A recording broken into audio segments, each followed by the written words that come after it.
Are you looking for inspiration on a daily basis? Well, check out Deal to Heal Tees. With our inspirational tees, you're sure to find something that will inspire you. Just go to dealtohealtees.myshopify.com. That's Deal to Heal Tees. Put some inspiration in your situation. Wear inspirational tee and be inspired all day. That's Deal to Heal Tees at dealtohealtees.myshopify.com.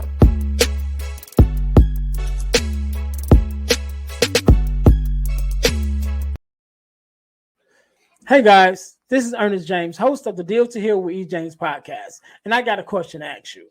Could you buy me a cheeseburger? Better yet, could you buy me a value meal? Yes? Well, guess what? I don't need a value meal. However, for the cost of a value meal, you can support this podcast to keep us on the air.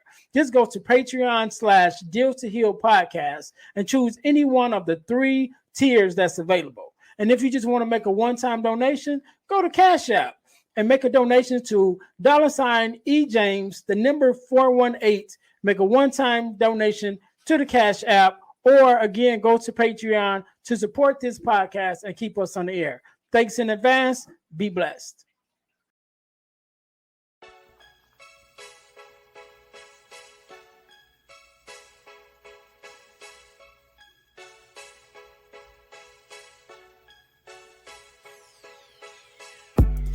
Welcome to Deal to Heal with E. James podcast.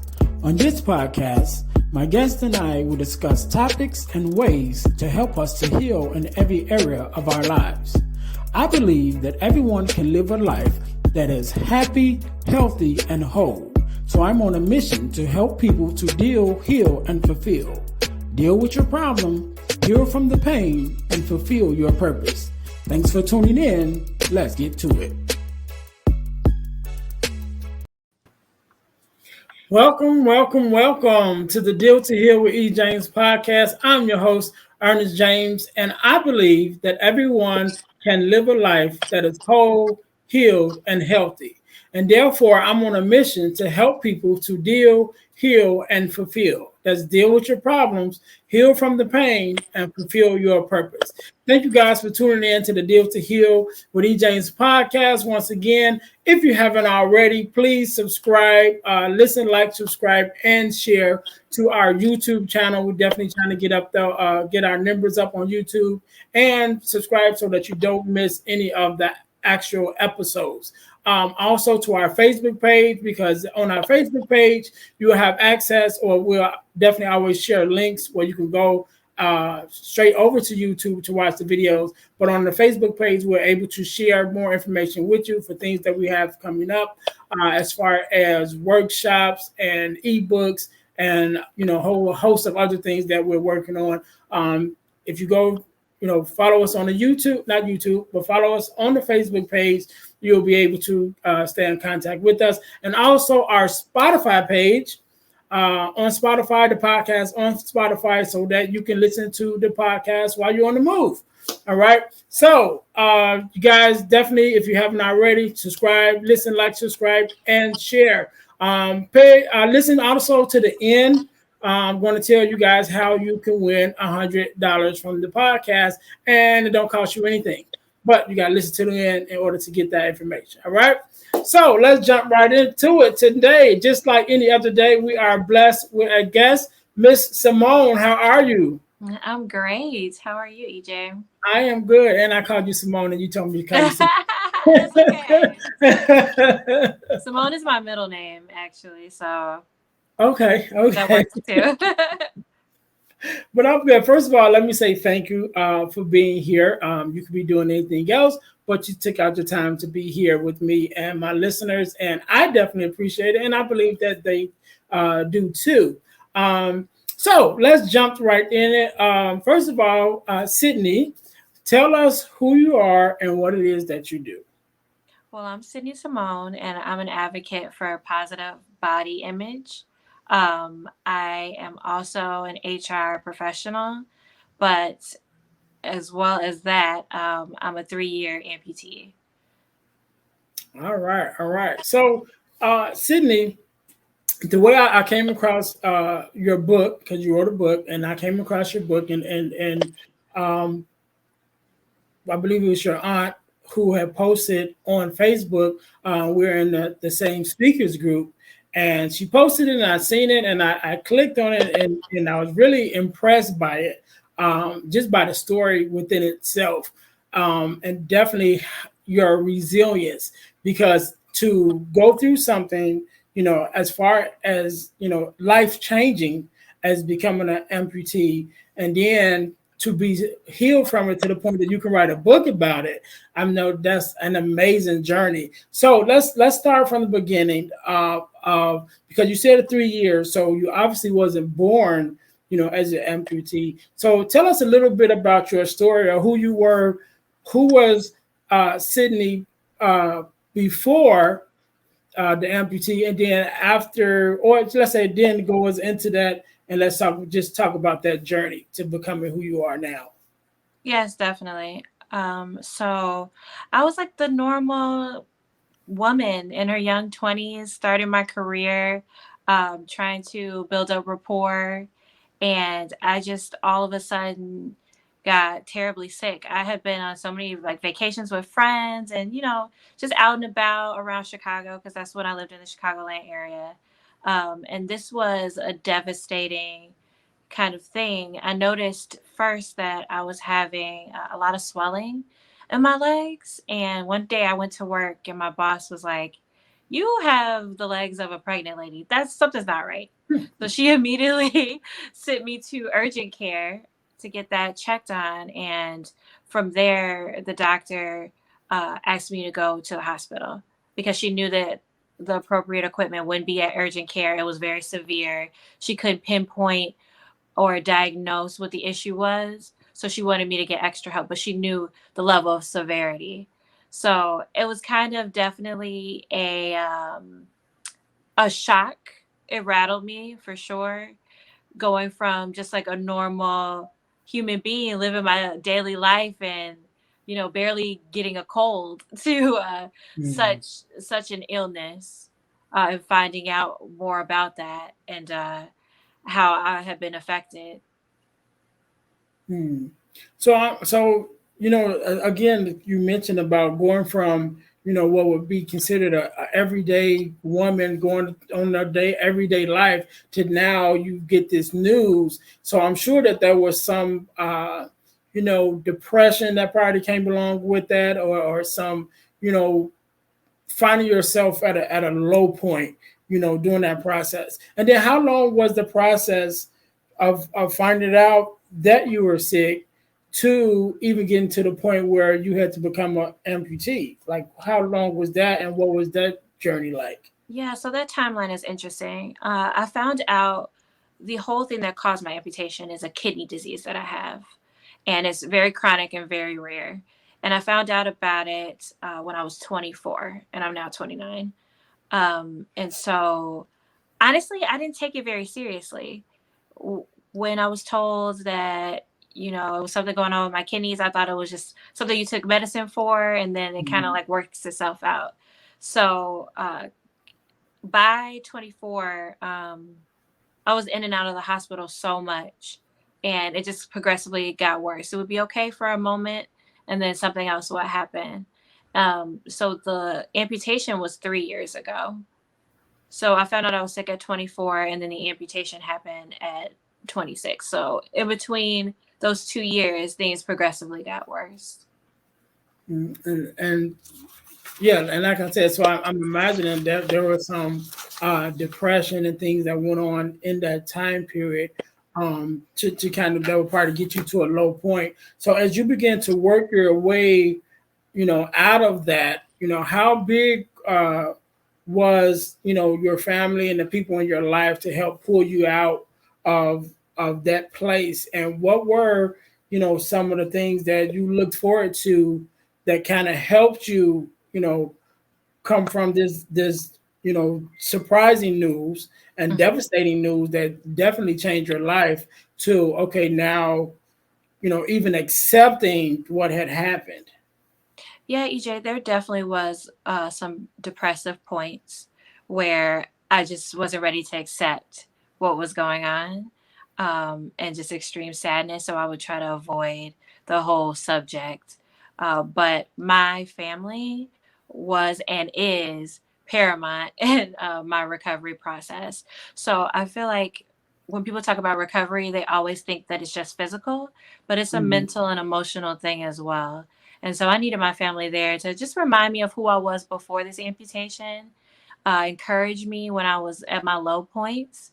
And they've been so supportive when it's come to me writing my book, me sharing it with people, because that requires you to be vulnerable. And I wasn't quite sure I was ready for that either, but they've been by my side through the entire thing. And really close friends of mine as well, have been there for me. Yeah, and I know, like I know I mentioned to you before we started recording that I was able to read some of the beginning of the book, and you spoke in the book about the part that your grandmother played and kind of help you out. So what is your relationship like with your grandmother, and how instrumental was that? Was her in you finding that strength to press forward? Um, Me and my grandmother are very close. That's like a second mom to me.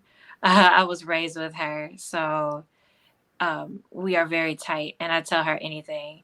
And in the book, I talk about just being in her home and how comfortable I typically am and relaxed. And but this day was different. It was a completely different feel and vibe, um, because of the sadness of sharing what was going on with me to her. It was very heavy, and she of course kept encouraging me to keep going through all of it, but it was very sad to explain to her what was going on, and for her to know that she couldn't help me through this situation no matter how much she wanted to. You could tell she wanted to take the pain from me, but there's just absolutely no way. So it was hard for both of us. Yeah. For sure. Yeah, and I talk a lot about having the people in your life to pull you out of or help to pull you out of when you're at your lowest points. Yes. And sometimes even if that person is not there physically to pull you out, sometimes that person can be there just emotionally and mentally thinking about them. Sometimes it's enough to get you started. Yes. Even on a journey. So I talk a lot about um, my depression that I went through, a couple of years ago with, at that time I was going through a divorce and my mom passed away. My mother-in-law at the time passed away, who I was really close to. And then, a lot of different things happened. And I found myself in this deep depression where I was even contemplating suicide, and the one thing or one person that was the catalyst of even beginning for me to start, changing my mind about it and giving me a reason to live was my daughter. Mm. At that time, my daughter probably was maybe 6 or 7, and so I had to switch my focus off me and put it on her, and the question what I asked myself was, if I'm not here, what's going to happen to her? Yes. And so I was able to, at least start, getting myself in the right place to start pulling out of it. And also I had some great family and friends that was able to, pull me out of that also. Because like you said, it started with me though, that I had to change my mind. And like you said, recovery from anything, whether it's a physical tragedy or physical change, or it could be emotional change, whatever it is, some kind of loss in your life that would put you in depressive state or any kind of space where you're outside of yourself. It Hmm. has to start with you first. You have to want to change. You have to want to get better. You have to want to move forward. And so Absolutely. that was kind of my thing. Once I was able to change my mindset and again take the focus off me and focus it on my daughter, that was enough to get me started. And then, my friends and loved ones definitely, put around me to help pull me out of that Yeah, it helped place. you along the way for sure. Yes, definitely, definitely. And that's So, why I wrote this book as well, because I wanted it to be relatable for anybody going through a traumatic experience. To let them know that there's light at the end of the tunnel, that there is hope and you can do it. It might take a lot. It might be very challenging. I remember when I first found out I was going to lose my leg, my mom was there with me, and she told me something that I'll never forget. The doctor had just came in and said, like, yeah, we're gonna have to amputate in the next couple days because this could race to your heart or your lungs, and that can kill you instantly. So this has to happen. And we cried, my mom and I, afterwards to hear the news because we didn't even think that that was a real possibility. mhm, Um, and she told me that yes, we're gonna cry a lot more days. This is gonna be tough, but we're gonna get through it together. We're going to get through it. And I believed her. And so that's the mindset I've been taking with everything since. So, yeah, and that's what's so inspiring about one of the things that I love about even doing this podcast, which having the people different people on that I'm able to have on and have these conversations with, is talking about that transition, that one moment that changes everything, that yes. one moment where it kind of bridges from who you are or where you are, or should I say who you were and where you were, until becoming who you are now and where you are now. And there's an essential part that God uses different people, just to set that little spark. It's not always something big. It can be simple as, like you said, just those little words of Mm, encouragement that is enough to catapult you into another space where start thinking again, like you said, there is hope, there is something behind this, there is something else that's going on, and where I have something to look forward to. yes. And again, and I know I told you, I think your story is so strong and so different, and I think the space to hear that story is monumental. I know you. I had asked you before we started talking, before we started recording, about where you were a speaker, and I definitely think that your story is worth hearing. I mean, of course, I do. We hear, right? But I think even beyond this platform, I think there is a space for you, and there are some people that you'll be able to reach that I may not even be able to reach because I don't have that same story. I have a story, but I don't have your story. Right. And each of us, our stories are unique, our experiences are unique, and God allows us to go through these things so that we can reach certain people at the right time in their lives. So I really think your story is just amazing. Um, and one of the things that I if I remember correctly, when I was reading the part of the book that I did read, was also not just getting mentally better, but then you talked a little bit about self-care and Yes. how important that is. So tell me a little bit about your mindset with that, and maybe was that a concept that you always had, or did it something you gained after, or did you already have it and then it just kind of monumented after the fact?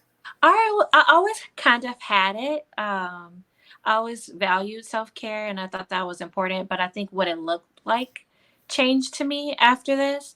It was something that I tried to put at the forefront of my mind because I didn't want the focus to be on, limb loss. I wanted it to be on me feeling good again. And then that leads to you wanting to do more things and your mental state. And so I would say that it was always kind of there, but it completely grew and escalated when I lost my leg. Self care is just so important to me. And that might just mean like turning off my phone, lighting a candle, sitting in a dimly lit space just to get my mind back in order. And I think really realize the important things in life. Sometimes you have to slow down and Hmm. take a break and stop and realize that other things are more important, like my health is more important. I had this feeling of guiltiness when this happened to me, when I started getting sick, like not being able to go to work or not being able to hang out with friends as much because I was working on my health. But if I'm not healthy, then how am I supposed to enjoy my life? I can't. Right. Yeah, so I had to definitely reframe things and think of it in a different light.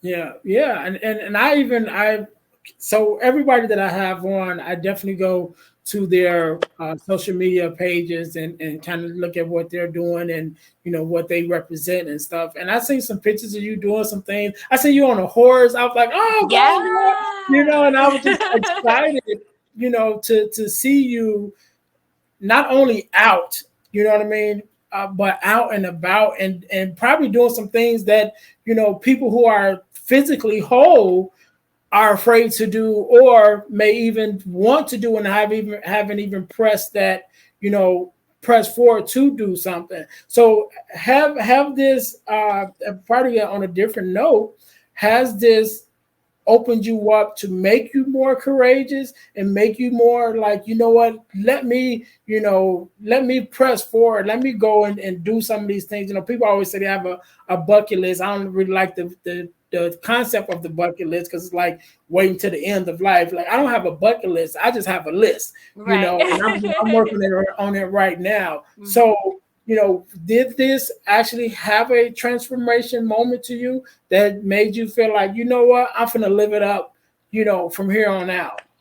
Yes, absolutely. I think being an amputee can cause you to be very fearful, fearful of falling, fearful of what people say, just scared in general of not living the same life that you did before.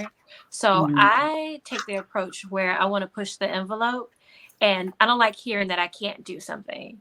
So things that Mhm. I feel like I might not be able to do, I try to figure out a way to do it.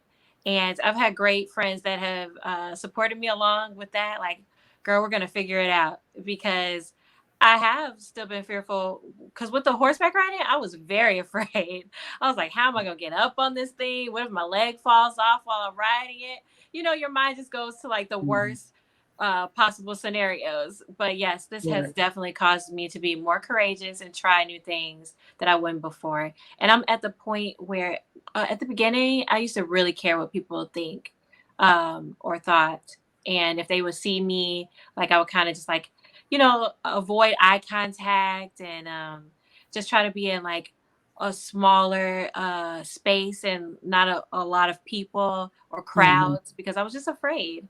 I was afraid what they might think of me. But I've gotten over that hump. I think that was definitely a challenge. But Mhm. at this point, I like wave at people. If they're staring for a long time, I'm like, hey, Right. did you see it? Right. Right. Right. Yeah, it does not bother me. My cousin actually said I should get some T-shirts that say "You have questions," and then on the back it says "I have answers," because people do. They are curious. They don't see this every day. And I always tell my mom too that I'm a lot to look at. I'm like, I'm a black girl, I'm thick, and I'm missing a leg, so that's a lot to look at right there. So Right. the Right. staring is, it may be for several reasons. So I can't take it personally because I don't think it's meant to be offensive. I think people are Right. just curious by nature. So yeah. Yeah, and then hey, you're an author now, so hey, you that's the door open. Like, I got a book. They tell you the whole story. Exactly. What I mean, we ain't got time to talk right now, but you know what? If you go to Amazon, you can get Right. the whole story. That link handy. Yeah, yeah. Use that as a marketing as a marketing technique. Yeah, So myself. that'll I'm the that'll work. marketing tool. Yep. Just me. Definitely, definitely. That is amazing. So I want to talk another thing because we're talking about the book. So one of the things I want to talk about before we get into that whole process of writing the book, which I know a little bit about because I did start. I didn't finish my book yet, but I did start it. But even before that, go back a little bit. You mentioned about the vulnerability, to be at a place that you're able to openly tell your story. So, what was that transition like from going to, like you said, trying to be in small spaces and not want to make eye contact to being able to say, you know what, I'm going to open up myself. I'm going to tell my story. I'm going to stand in my truth, and I'm going to let everybody see it. You know what I mean? So what was that transition like, for you emotionally, first of all, but then, even to go into the story when you start writing the book, how deep did you have to go in to pull out, those things that happened and really tell your story? Um, I would say that transition took me about a year to really stop caring what people thought. Everything was just so new. I was still like kind of tripping over my own feet and learning how to really like walk in crowds again. So it took a while for me to get to the point where I'm like, okay, it's fine. Go back out there in the world. You cannot stay at home all day. I was really encouraged by some people that I found on Instagram that are also amputees. It was one specifically. Her name is Mama Cats. She recently passed, but I Okay. don't know if you've ever heard of her, but she's a model and an amputee, and she had just got um, like a Target ad, and that was just so encouraging to me just to see another Black woman that was young and an amputee being a Target ad and modeling.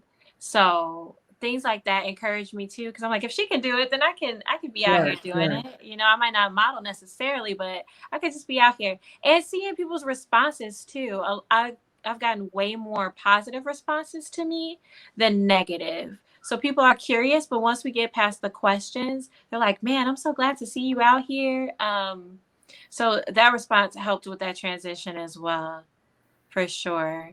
But writing the book was interesting too because I write typically when I'm going through something like a journaling process. And Hmm. so it started off as a couple stories, but then it kept growing and growing. So when it got to the point where it's like 16 different stories and experiences that I had had and that I wrote down in detail at the time of the situation, I was like, man, maybe this should be a book because this is like Hmm. some interesting stuff that people don't see, like the behind the scenes of a Right. young amputee. People associate amputation typically with, like you said, war vets and older people. They don't really associate it with young Black women.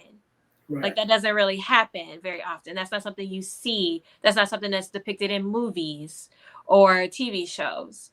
So I wanted people to get like a real raw experience of what I go through every day. The little stuff, the funny stuff, all of it. All of it. Yeah.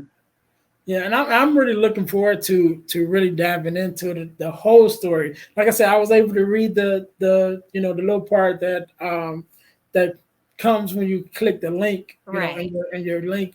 I was able to read that much of it, and I was just like, okay, I got to get the book, because the rest of the story I definitely want to hear. Hmm. Um, so one of the things that you mentioned about is, as you were, or should I say, as you are, moving forward and pressing forward. There were some things that I think you described as your prescription list, which is Hmm. some of the things that you use to, some of the tools and things that you use to help get you, to cope with what you were going through and kind of help you move forward. So, if you don't mind, give us some of those things, that, whoever that may be going through something right now, but they may be able to, think of those prescription tools that you use and that help you get through it, and those same things may be able to help them, press through whatever it is that they're going through.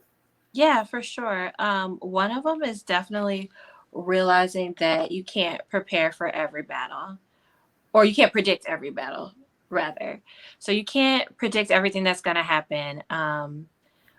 One day I had been taking some medication that was helping me with swelling. And so it was making, my body smaller. And so my prosthetic limb wasn't fitting the correct way. So I was out and it Mm. was like slipping off. And I just didn't expect that to happen. Right. So I Right. can't predict that. But you can always prepare for things. So I definitely had my prosthetics doctor on speed dial to ask him like what's the best way to handle the situation, like if it happens again, and he gave me some suggestions. But that's definitely one of my prescriptions with any area of your life.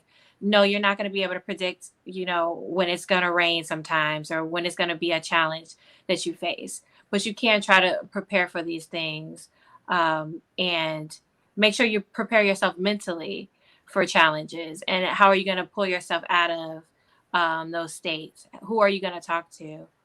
And that leads me to say another one is having a support system. It is important to find at least that one person that you can trust, even if they're just there to listen, just knowing that you feel comfortable in their presence. You need that type of person around you or near you or to call, because you can't handle it all on your own. We all have this idea sometimes that we have to be strong and figure it all out by ourselves. And that's not the case. Those people are your friends for a reason, or your family members, or whatever the case. So I would say pick at least one person that can support you through a hard time. Definitely, definitely, and I think that support system is so strong, and with the social media space, our support system can pretty much be endless. Like you said, you met a lot of people on Instagram that was Yes. able to support you that way, Yes. and even with me with the podcast, this whole podcasting space, I'm really still new to the space. I haven't even been doing it a year yet, so I'm still Wow. new to the space.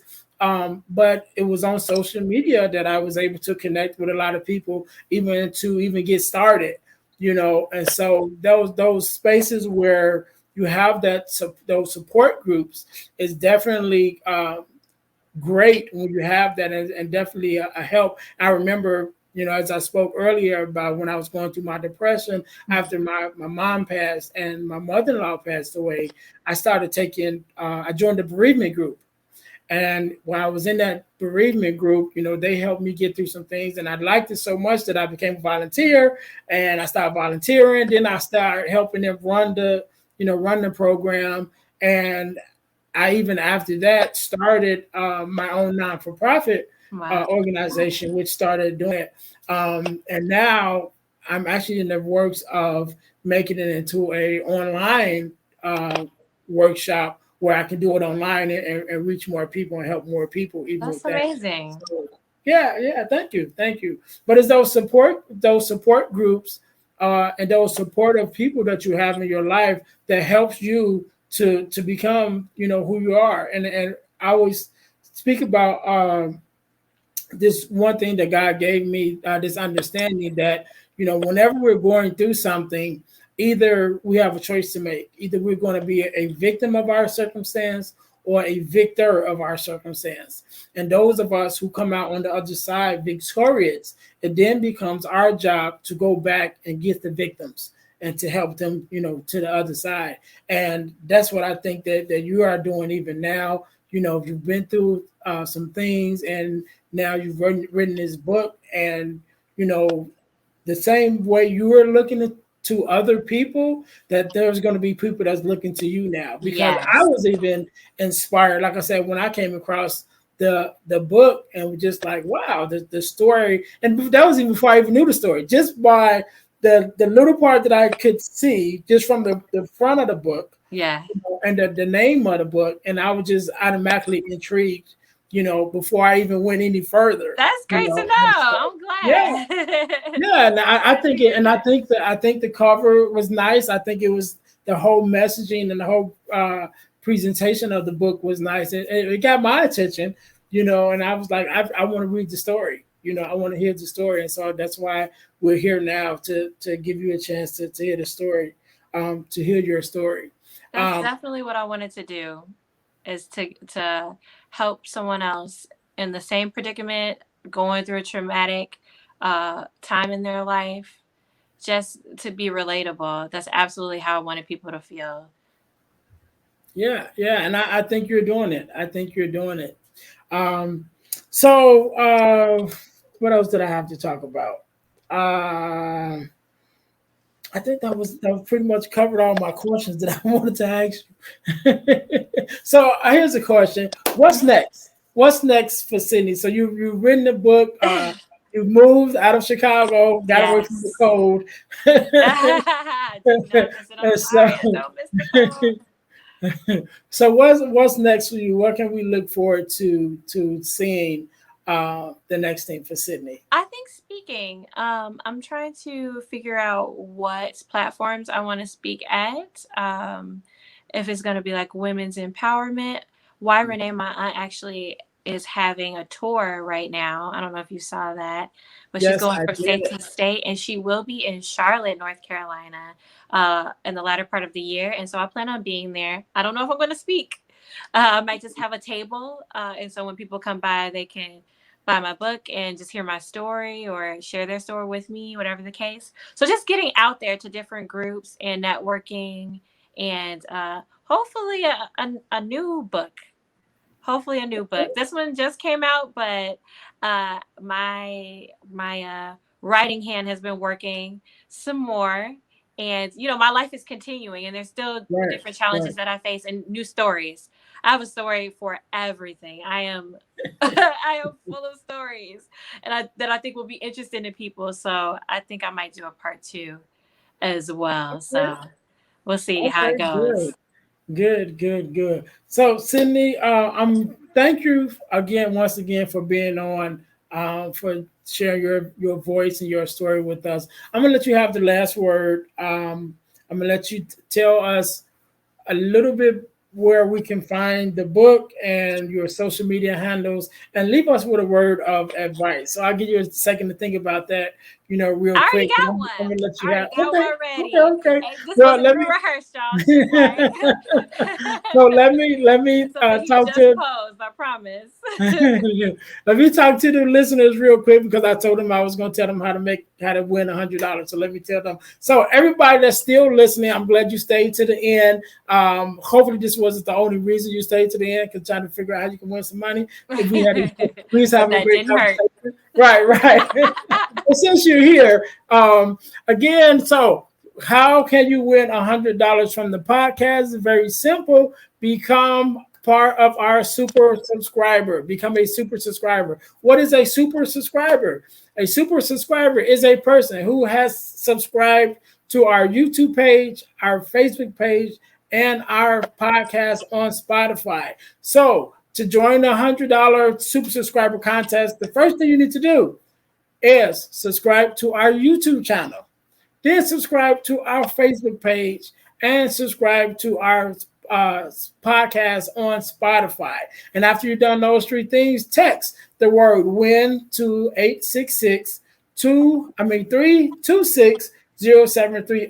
Again, text the word win to 866 326 0730, and you will qualify to win $100. Now, the contest is ongoing, right? And it's random. So it never stops and it's random. So there's no particular day or time when I may pull it out of a hat. There's no telling how soon or how many times I might do it. I can do it today. I can do it tomorrow. I can do it today and tomorrow if I wanted to. Contest, how I want to do it. So, but in order for you to win, you got to subscribe, right? So obviously you're here, you're listening, you're watching, you like the podcast. We have great people on. So you do here anyway. Hey, go ahead, subscribe, listen, share, become a super subscriber so you can win $100 of my money. Okay. That's hard. That's hard money. I might work hard for my money. And I'm just gonna give it to you, right?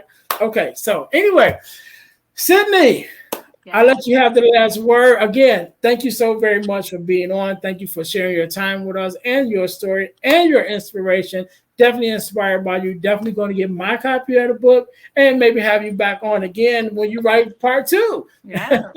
That would be So great. the floor is yours. You can have the last word.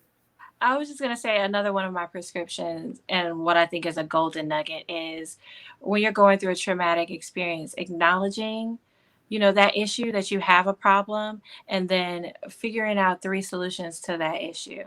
So that's something that I thought about on a monthly basis, at least. Like, where are my issues right now, and how can I take baby steps to getting over these challenges? So that's my last token of advice. Okay. You cannot be in denial. You have to acknowledge what the issue is and try to move forward from there. And my social media is Sydnye.Symone. So that's SYDNYE.SYMONE. And that is on Instagram. It's Sydnye Symone on Facebook. And you can find my book on Kindle as well as on Amazon. And it's called Life Over Limb. So it's on both of those right now.